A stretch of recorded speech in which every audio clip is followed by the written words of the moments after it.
Momento do Discipulado.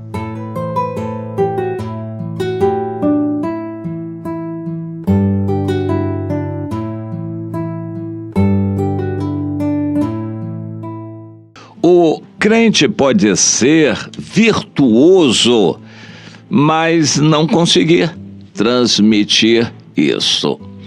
Vamos procurar entender essa situação. A vida cristã é para ser transmitida. Não existe o conceito em Deus de uma vida cristã individualista. Só a pessoa, ela vive maravilhosamente para ela. Ela é fechada, ela não consegue transmitir isto, não faz discípulos. Essa pessoa não está cumprindo a vontade de Deus. Vontade de Deus é que sejamos uma bênção para os que estão à nossa volta, luz para as trevas à nossa volta.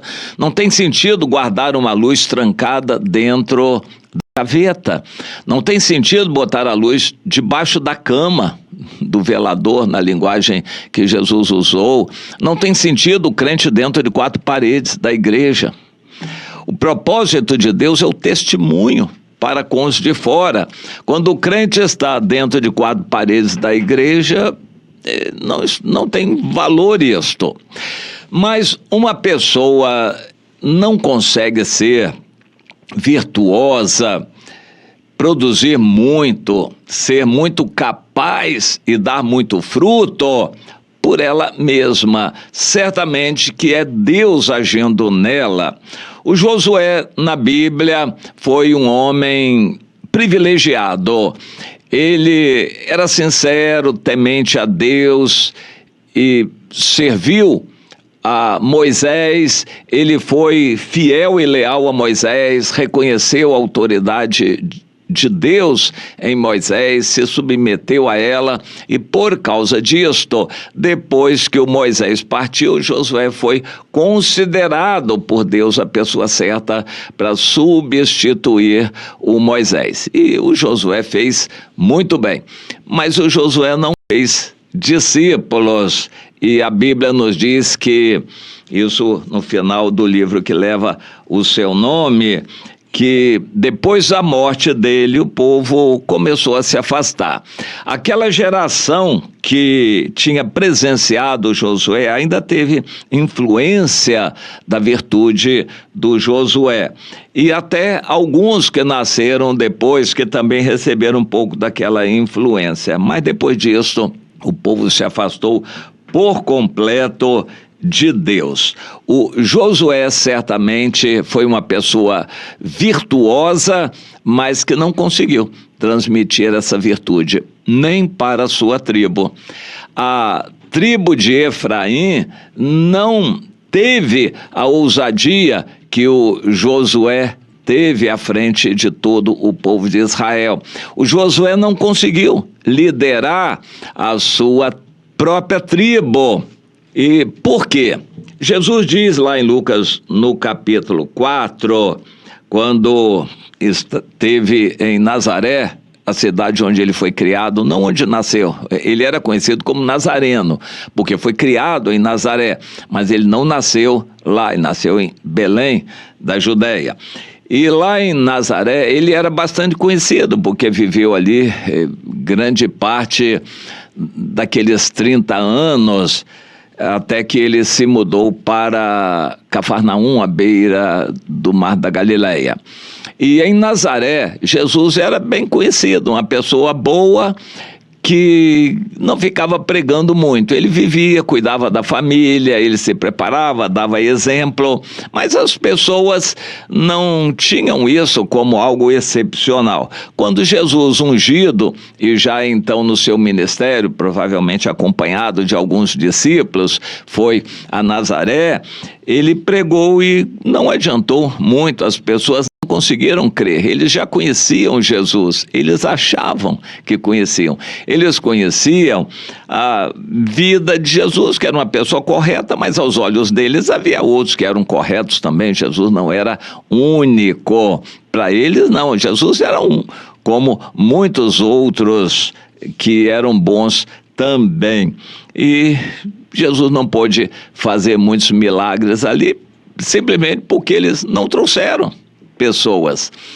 Eu gosto de orar e vejo Deus fazer muitos milagres e revelar coisas, mas eu dependo que as pessoas venham a mim. Eu não vou procurar as pessoas, eu não faço propaganda disto. E quando as pessoas vêm, eu oro, eu faço a minha parte. Deus mostra alguma coisa e age, nós oramos pedindo, eu creio que Deus atende.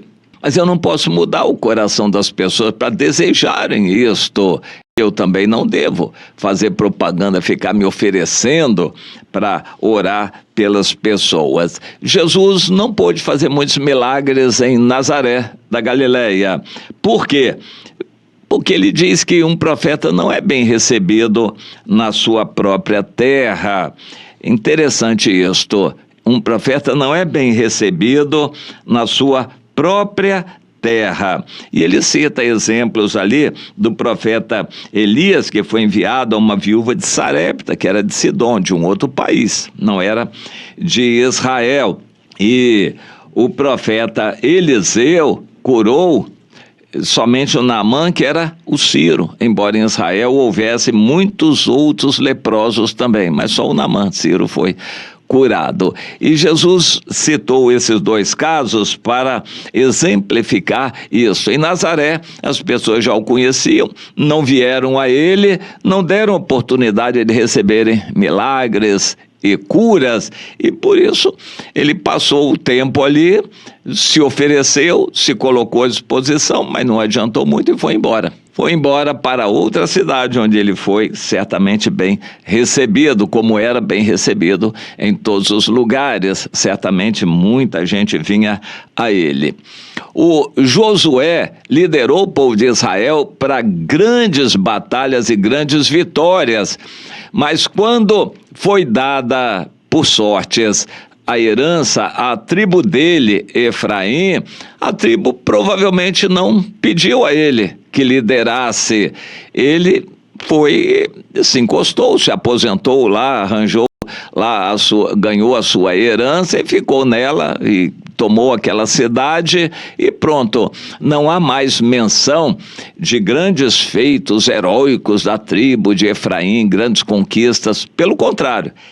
Eles ficaram acuados e não conseguiram nem tomar posse de todo o seu território. Os efraimitas, a tribo de Josué, não conseguiu tomar todo o seu território. Eles não quiseram, não pediram a Josué ajuda. Em paralelo, o texto de Juízes, no início, primeiro capítulo, diz que a tribo de Judá foi totalmente diferente, porque teve um outro líder, o Calebe. Este sim fez discípulos. Características: Jesus não fez discípulos em Nazaré da Galileia porque eles não quiseram. Jesus era o mesmo, mas fez discípulos em outros lugares da Galileia. O Josué não fez discípulos na sua própria tribo e se acomodou, se aposentou e morreu. Já o Calebe fez discípulos na sua própria família, influenciou toda a tribo de Judá, razão pela qual Judá foi uma tribo poderosa. Isso é descrito lá no capítulo 1 de Juízes. A tribo de Judá foi poderosa por causa do líder, o Calebe. Eu quero focalizar isto. Deus quer que você se santifique e se consagre para abençoar outros. Se você ora muito, se consagra e não faz discípulos, não transmite isso para outros, pouco valor você vai ter para Deus. O que Deus quer de nós é que sejamos luz para os outros, que sejamos sal para salgar os outros que estão à nossa volta, que sejamos uma influência forte e positiva para todos que estão à nossa volta. Deus quer que sejamos assim. Nem sempre vamos conseguir, ou porque as pessoas não nos reconhecem, ou porque são familiares que olham nossos defeitos e conhecem nosso passado e não acreditam em nós, ou porque nós mesmos não nos interessamos. Será que quando parentes não veem Jesus em nós, a falha é nossa ou é deles? Ou é de ambos os lados? Essas coisas são interessantes. Se eu não faço discípulos aqui, está na hora de ir para outro lugar, para fazer discípulos em outro lugar. Se a minha família momentaneamente não quer, o melhor que eu posso fazer é me separar dela para me dedicar a Deus, fazer discípulos em outros lugares e depois, como diz o apóstolo Paulo, tentando emular os judeus, ou fazer com que os judeus imitem os gentios. O apóstolo Paulo tentava fazer isto. Nós nos separamos da família, que não quer saber do nosso testemunho, e vamos cuidar de outros na tentativa, na esperança de um dia Deus tocar algum membro da nossa família também, o que acontece, normalmente acontece. Deus quer que sejamos bênção para os que estão à nossa volta, mas pode haver o caso de você falar para um colega, um parente seu e não adiantar nada. Significa que tem que falar para outros de fora e você não pode parar de falar do evangelho. Se você é um cristão, se você é de Deus, não pode parar de falar do Senhor, não pode parar de orar, de abençoar os outros. O Senhor chamou você para isso, não foi para você se acomodar. Deus não chamou você para ser um grande, próspero milionário, um grande empresário, um grande homem com uma grande casa maravilhosa, luxuosa, com um carrão, para viver uma vida assim. Não foi para isso que Deus chama os seus discípulos. É para se dar aos outros e fazer outros discípulos também. É para isso que Deus nos chama. Mas entenda isto, você não vai conseguir discipular a todos, ou porque nem todos querem, ou porque você não tem o jeito, a capacidade para aqueles, então Deus manda para longe. O apóstolo Paulo desejava ser separado por Deus para os judeus, isso era um sonho dele, mas nunca conseguiu. Então Deus mandou para os gentios.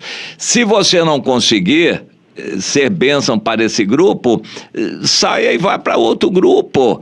O que não pode é você se acomodar e depois vai dar contas a Deus envergonhado, sem frutos para mostrar. Entende a situação? Um profeta não é bem recebido na sua terra, mas ele vai profetizar onde o escutarem. O Elias reclamou disso. Senhor, eu estou no meio de um povo aqui de Israel que ninguém quer ouvir. Não tem ninguém que preste aqui. E Deus o usou para fazer coisas especiais, inclusive em outros lugares e com outras pessoas. Deus quer usar você. Nunca é vontade de Deus que você se acomode, que você pare, que você se tranque. Nunca. A vontade de Deus é que você se dê. E você pode estar observando agora, se preparando, mas tem que sair e ir e cumprir a vontade de Deus e abençoar pessoas à sua volta, falar para quem quer ouvir você. A gente tem que pregar para todos, mas só vamos discipular os que querem. Procure entender isto. Se os de perto não querem, é sinal de que Deus está enviando você para longe, para outros, mas não pare, você não terá justificativa diante de Deus por ter parado. Alegar que os que estão à sua volta não querem, isso é uma desculpa esfarrapada. Deus não vai aceitar. Se os de perto não querem, é sinal de que Deus está enviando você para mais longe. Entenda e obedeça ao Senhor.